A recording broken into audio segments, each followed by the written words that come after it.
Изготовление фальш-камина будем проводить в несколько этапов. Сначала соберем портал, то есть декоративную облицовку камина. После сделаем искусственный очаг, эмуляцию горящих и тлеющих дров. А потом имитацию огня с помощью пара и его подсветки.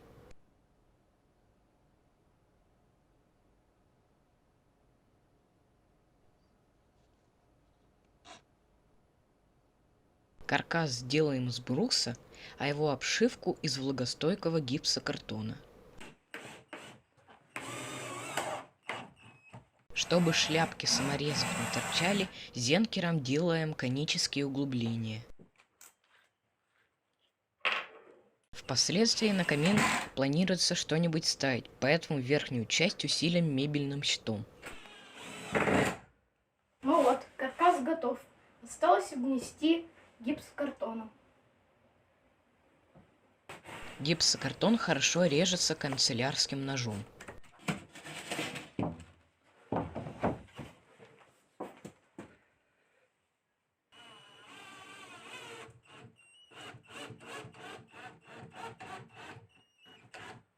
В качестве декоративного оформления камина используем обои под кирпичную кладку. Вместо обоев можно применить ПВХ-панели.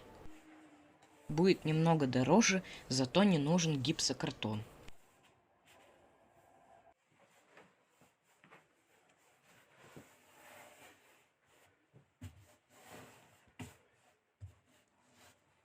Основу для очага вырезаем из фанеры.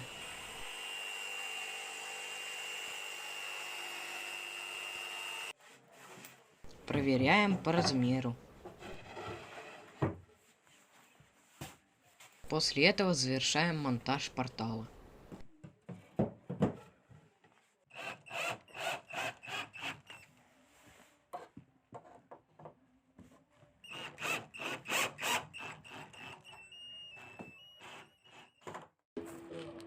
Муляж дров сформируем из пеноблока. А сейчас из блока сделаем дрова.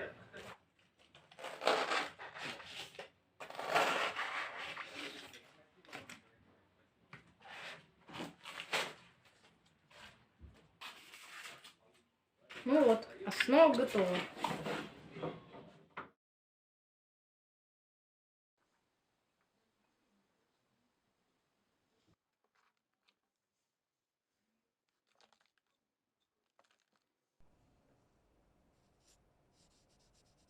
Приклеив к основанию дрова и покрасив пеноблок, получаем неплохой результат. Для изменения интенсивности пламени делаем регулятор скорости вентилятора подачи пара. Ссылка на скачивание схемы управления вентилятором приведена в описании к видео. Для генерации пара используем ультразвуковой увлажнитель воздуха. Направляющее отверстие для пара, отверстие для вентилятора и перегородка, чтобы вода не попадала в вентилятор.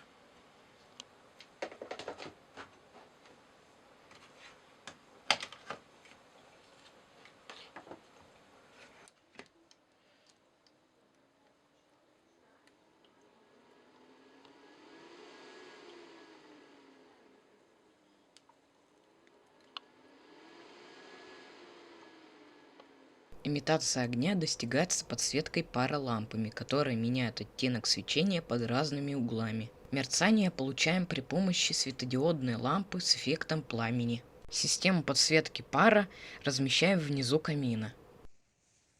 Устанавливаем парогенератор. Для концентрации света непосредственно на паре используем фольгу в качестве отражателя. И накрываем все муляжом дров.